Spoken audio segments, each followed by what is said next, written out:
attendre jusqu'en 1960. Elle répondit, parce que la Sainte Vierge le veut ainsi. Et ce sera plus clair à ce moment-là.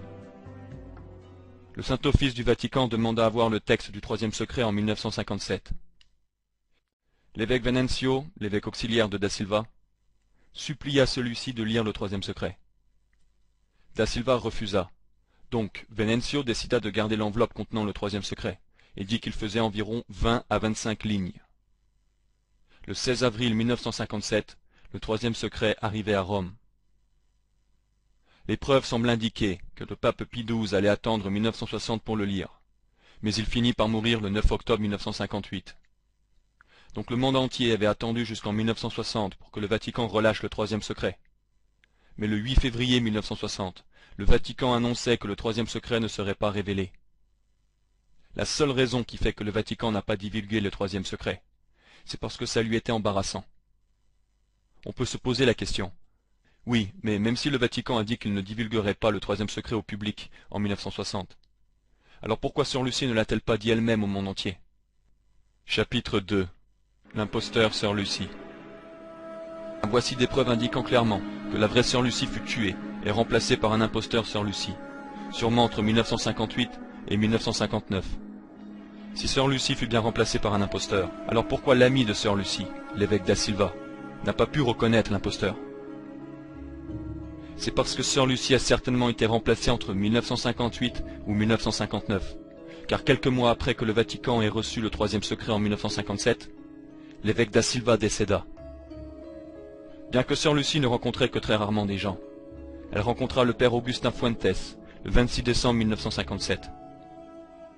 Le père Augustin Fuentes était le chef postulateur des causes de béatification de Francisco et Jacinta.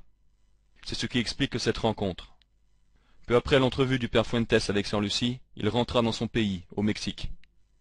Et le 22 mai 1958, il fit un discours sur ce que Sœur Lucie lui avait dit. Le père Fuentes disait que quand il avait rencontré Sœur Lucie, elle lui avait semblé très triste, très pâle et émaciée. Sœur Lucie avait dit au père Fuentes, « Dieu va châtier le monde, et ce sera d'une manière terrible. Le châtiment céleste est imminent.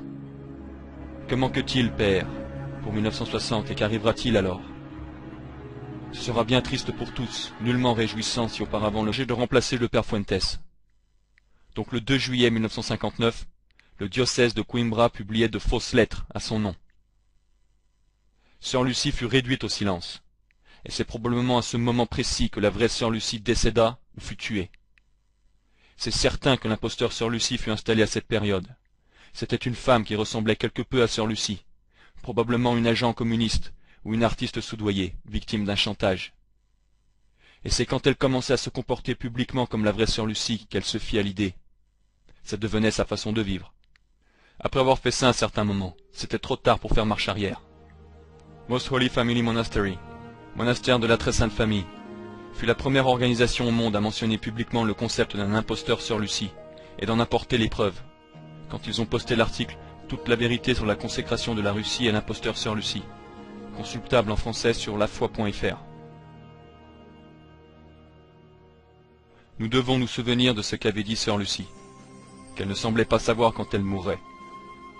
Sinon elle n'aurait jamais fait promettre à l'évêque Da Silva que le troisième secret devait être ouvert définitivement et lu au monde à sa mort ou en 1960, selon ce qui se produirait d'abord.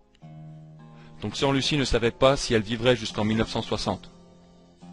Nous savons aussi que dès le 1er janvier 1960, Sœur Lucie aurait commencé à dévoiler à tout le monde le contenu du troisième message.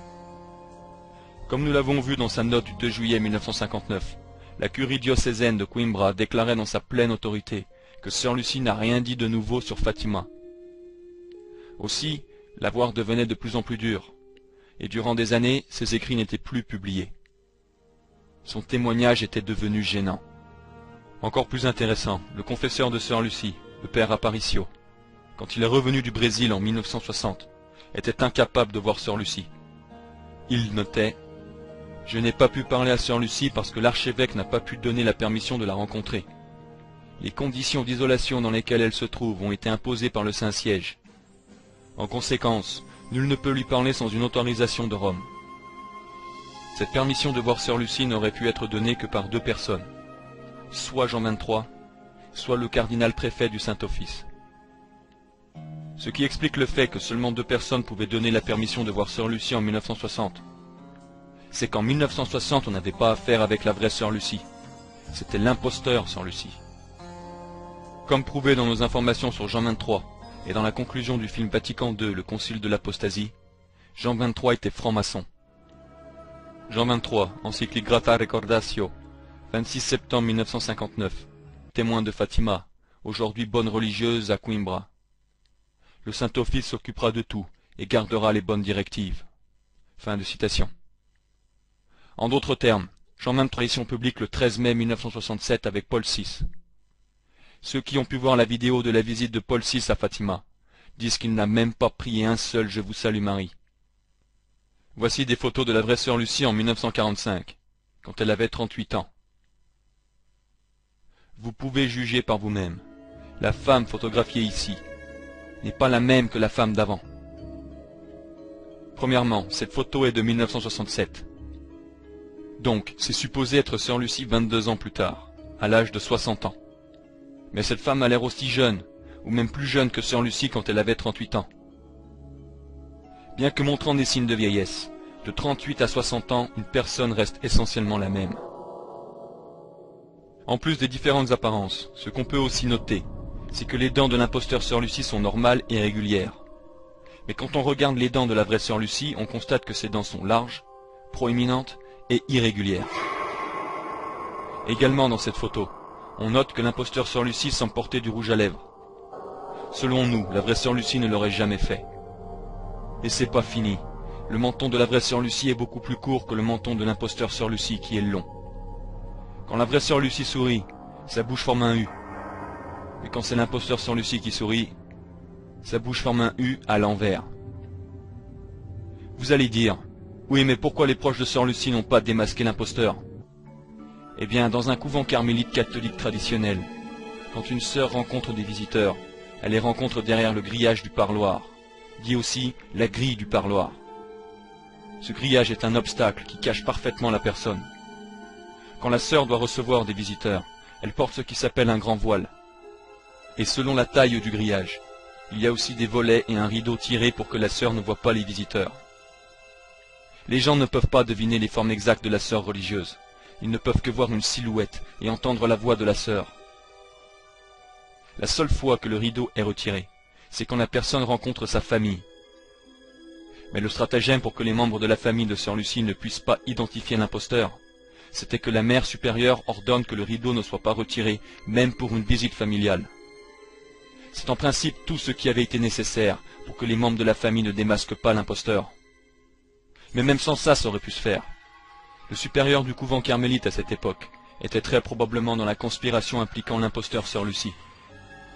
Les visites, ils ne pouvaient pas s'être rendus compte de l'imposteur.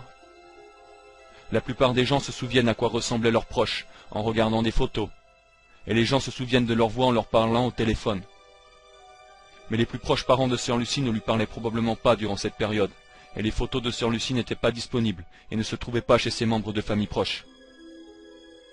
Quand beaucoup d'années passent sans qu'on puisse voir nos proches, et sans pouvoir se souvenir de leur visage, au moins par photo, on ne se souvient pas de leur visage exact. Nous ne connaissons qu'environ 10 photos sur Sœur Lucie, qui n'ont probablement pas été vues par sa famille. Si vous n'avez aucune photo de vos proches, comment vous souvenez-vous d'eux? Par le souvenir de ce à quoi ils ressemblaient, non? Mais dans le cas de Sœur Lucie, il n'y avait presque aucun souvenir. Sœur Lucie est entrée en pension en 1921, 4 ans après les apparitions de Notre-Dame de Fatima.